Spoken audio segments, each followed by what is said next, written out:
Good morning, and thank you all for being here, but a special thank you to the men and women fighting the fires, our first responders, our volunteers, our local leaders, law enforcement, and everybody that is helping so much to get what handle we can on the Caldor fire, and we appreciate all their assistance and efforts and contributions. We just finished a briefing with representatives across the state government and our federal delegation. Congressman Amadei was with us. I apologize, representatives from Senator Rosen, Senator Cortez Masto was with us, along with local leaders. I want to thank them for their leadership on this effort that we're putting forward. We are using all of our resources, everything we have at our disposal, in coordinating closely with CAL FIRE, the lead for the Caldor fire, to ensure that the health and safety of all of our residents, protect structures including homes and businesses, and our beautiful Lake Tahoe.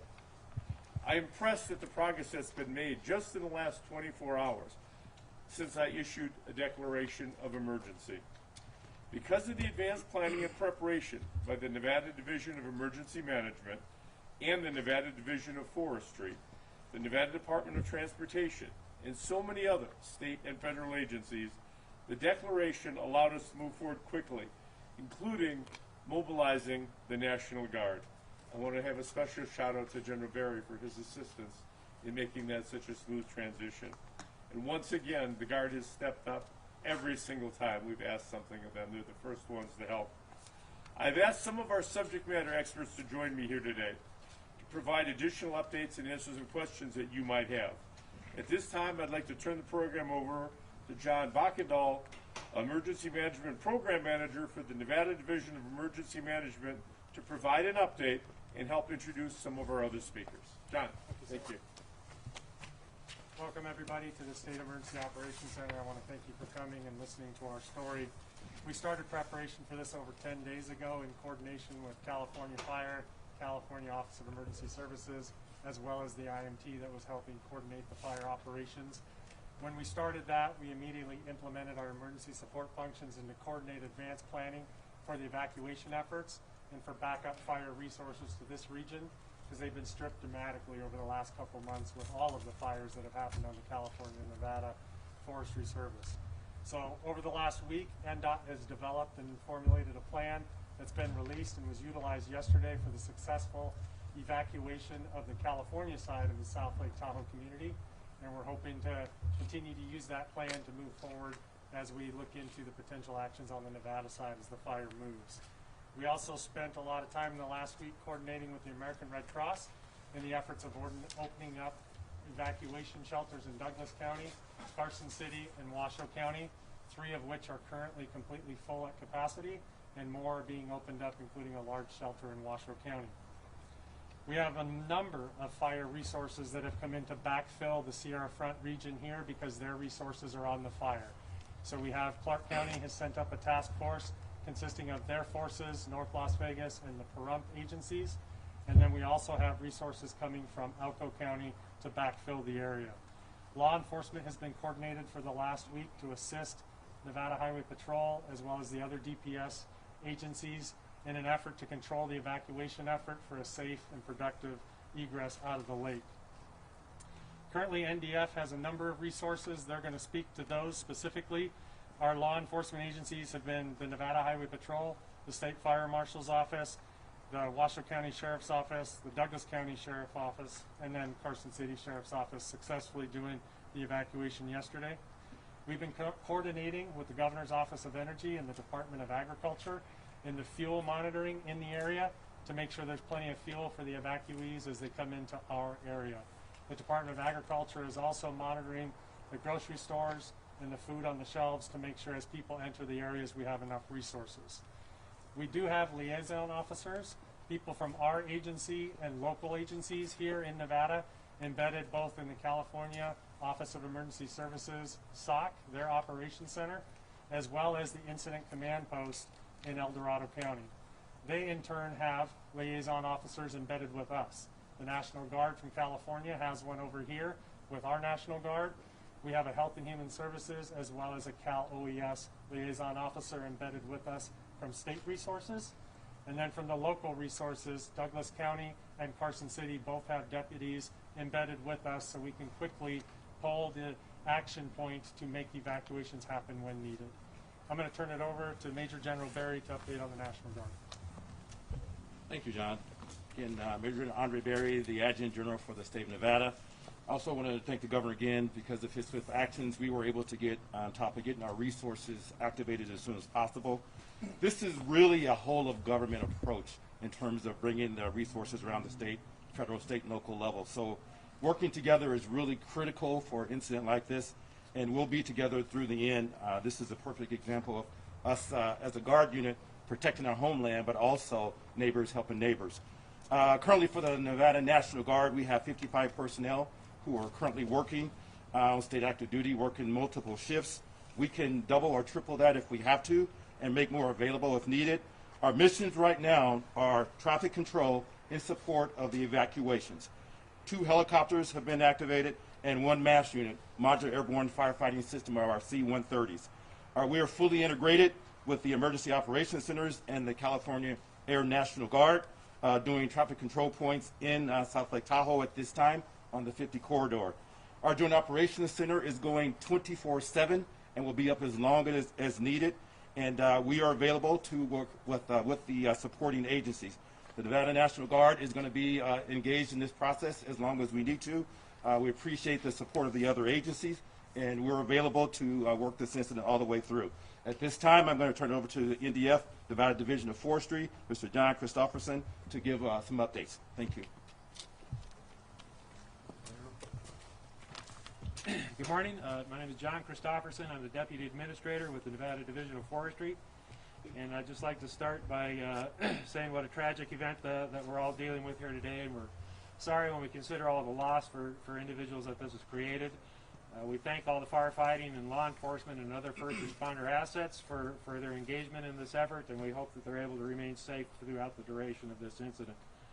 The Division of Forestry, as well as many other state, federal, and local government agencies, have been planning, training, and preparing for events like this continuously. This is not something that catches us by surprise, as you heard from John Backett all today with emergency management. We all work together to coordinate and share our efforts to make sure that we have a comprehensive and holistic response to these kind of incidents.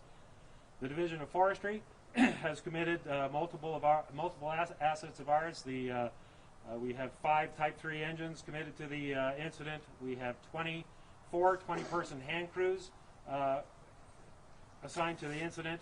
We're supporting the National Guard's 2 helicopters that are flying on the incident by supplying helicopter managers for their mission. And overall, we have 130 staff assigned to this fire and additional overhead functioning as liaisons to the incident.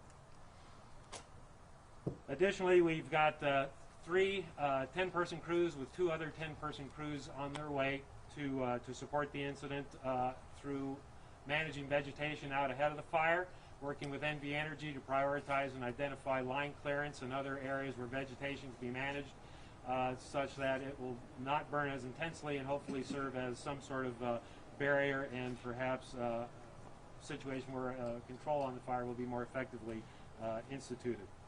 We're looking at the feasibility of moving over a mobile kitchen from our Wells office in order to feed some of these resources that are working on the fire.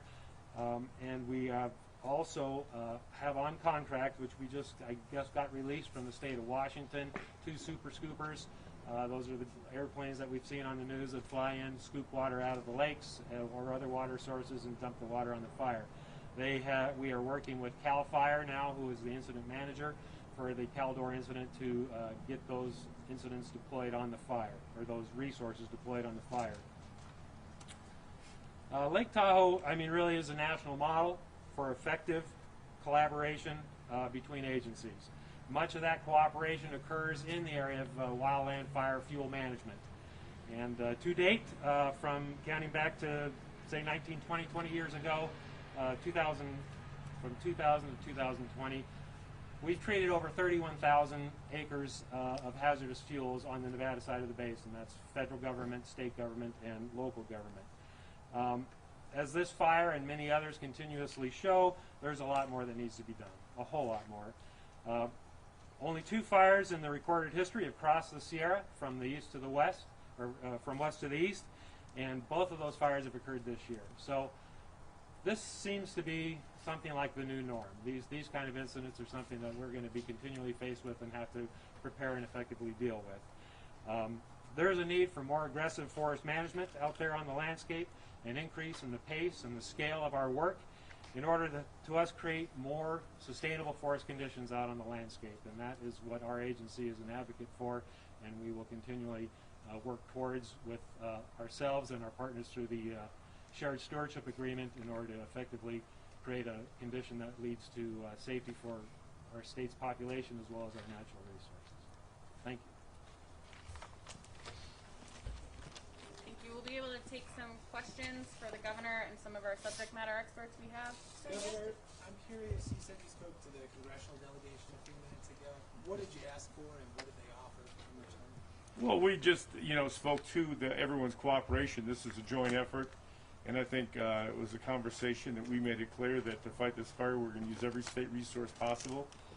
Both Representative Amadei and Senator Cortez Masto made it clear that they will do anything they possibly can. I will do anything I possibly can. And in terms of outreach to other governors, it just was a collaboration of resources and effort. In a similar vein, have you spoken to Newsom at all and said, what gives? When does this keep happening? I have spoke to Governor Newsom. I called him, and he's called me. We spoke a couple times. It wasn't a what gives. It's okay. We've got a problem on our hands. We're going to deal with it as best as possible. We have a good relationship in terms of our mutual aid agreements, and we're going to fight this together. Thanks, James. We'll go to Terry. Go ahead. Yesterday, CAL FIRE announced they were bringing in the military. I assume that's other than the National Guard, and will that flow over into the state of Nevada, and do you have any idea what they would do? I can't speak specifically to the military. If we're going to use every asset we have. General, I don't know if you have any comments as it relates to that, the military active duty, to bring them in as it relates to that, but we will employ any resources available. Just for the purposes of Nevada, I told you the number that we're activated, 55 right now, and we could ramp up if we have to. We're going to take care of Nevada right now. We don't have an agreement at this time. We do have a liaison working in our office from California, so if the need be, and if we needed additional assistance, we have an EMAC agreements that we can work through. But at this time, there is no need to have additional military personnel from California. We're okay. If the governor says, or we get some questions in terms of giving some additional resources, we can work through that. But right now, we're okay in terms of military personnel for Nevada. Thank you. Other questions? Go I ahead, had a Daniel. quick question. I was wondering if you could talk about the scope of the response. I saw that some crews were going to Incline Village. I'm curious, how far the crews are being deployed and where around the lake. You're talking about as to the specific deployment of the assets that we're using now? Yeah, where around the lake are they being deployed? Thank you for the question. I failed to spell my name because it's not common spelling. Last name is B as in Bravo, A, K, K, E as in Echo, D as in Delta, A, H, L. First name is Jon, John. So on that question, we are planning days and up to weeks ahead to make sure we have a coordinated response. We don't want to be playing catch up and not have the resources in place. So the effort that started over a week ago, about 10 days ago, of reaching out across our entire state for all available resources, not only from the local government, but from the federal agencies to see what they could help bring to the area to help support. So we have all of the local resources, not only on this fire, they came off the Tamarack fire, they've come off the Dixie fire. So they're constantly jumping from fire to fire. So we've reached out regionally across the entire state to bring in resources. And because we've done that, we're backfilling those stations around the lake because they are stripped. They've sent their resources for immediate life safety. Now we want to put that second layer in place for life safety, property preservation, as well as safely evacuating people. Can somebody, whoever wants to answer, what is your biggest concern today? Protecting, our structures, our assets, and first and foremost the people in the state of Nevada and also those in California. Is there a game plan for when we see that evacuation move to the Nevada side? Well, I think that Douglas County was here earlier. They would be ones making the call in terms of a mandatory evacuation, and we will work through the details of the evacuation as we move forward. We've already started. I was impressed with the first group of folks coming out of the Tahoe area, and we're going to continue. Do we know when we should see the fire move to the Nevada side? Like Well, John or we're hopeful that it doesn't move, but somebody want to address that one, or we don't have a timeline. These are not predictable to that extent. That's correct. Thank you, Governor. So it's called wildland fire for a reason. It acts wild. So our initial estimates was it could go this way, or it could go this way, or it could go this way. It moved to all three when the winds picked up over the weekend, and we are in a red flag warning through tomorrow. So the estimate, we don't have a timeline. We are preparing for worst case scenario and getting people out of the area. I think we've got time for a couple more. We're in the midst of a pandemic. What are the COVID mitigation efforts within the evacuation centers? What are we doing? What steps are we taking? We are continuing our COVID mitigation efforts. We're encouraging everyone to get vaccinated. This is another reason to protect these first responders and the people on the front lines. The evacuation centers will be complying with the directives that have been issued by the state regarding wearing masks. Governor, did you personally go up to the fire lines or no? We have a visit planned this afternoon. I'm wondering what the status of the casinos are. Are they being used as command centers? Are they being asked to? We had Chairman Gibson was also in the meeting. We just wrapped up with. Two of them, I believe, are being used as evacuation sites for folks to go to. They're still operational as of this minute, but we're playing that on an hour-by-hour basis as well. Is there, usually in times like this is when the scammers come out. Can you think of anything right now that people need to be aware of? I don't know, fire repair places or any of those types of things? Well, and that's a good question. I think that'll probably come a little bit later after we get through this. The thing I want people to be aware of is their neighbors. I mean, if you haven't reached out to your neighbors and you're in this area, please do so. I mean, to make sure that they're okay. You saw this happen in Louisiana. You're seeing it happen here. Some people are just reluctant to leave their home.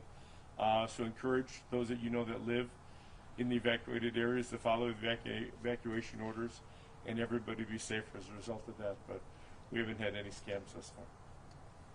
Price gouging is always an issue when you talk about evacuations. Is that something on your radar at this point, or are you considering an executive order about that? Well, price gouging is always an issue when it comes to an emergency, whether that related to COVID. We saw price gouging with water and toilet paper during COVID, and hand sanitizer. We're aware of that. We hope that good merchants are not going to partake in price gouging. They're going to partake in trying to make their goods available to the widest group of people they possibly can. We haven't seen that this yet, but our eyes are open and following that. We'll do one more. I want to just emphasize the severity of the fire. You can see I'm standing here, and I'm getting all ash particulates on my jacket even, the black jacket that shows up. So you can see them on your black shirt, the same thing. This is serious, folks. This is extremely serious. We ask everyone to stay in tune, to stay aware of what the best practices are, and to follow our emergency management group so that we can get people out safely, protect as many assets as we possibly can. And again, I cannot begin to thank the men and women of the National Guard, our firefighters on the front line, our law enforcement, our first responders, our healthcare workers, everybody that's associated with the response. The people that are stocking the grocery store shelves, the people that are providing food, everybody that's associated with this has done a great job, and it just shows you that we as Nevadans step up when our neighbor needs help. All right, thank you everyone for coming out. I did have one more question. It's up to Megan. Okay. Go ahead. The press release said that you anticipated the fire coming to the Nevada side, and I know that these wildland fires are hard to predict, but I'm wondering where you anticipate that, what information that's based off, where in the front that might occur. Okay, I can't address this specifically where it would be coming across, if and when it does come across. I don't know if you want to take a stab at that, or John, or you want to? Thank you, sir. So best estimates are to stay inside of the Tahoe Basin and wrap around the basin, both heading north around the west side and north around the east side. When the winds pick up, it's wild. It changes everything. So we're playing all estimates, all best guesses as to how and when and where it's going to move around the lake if it does, and how, when, and where it's going to leave from the lake. We have contingency plans for every one of those areas and resources available to manage it. Thanks. All right, Thanks, thank you everybody. everyone.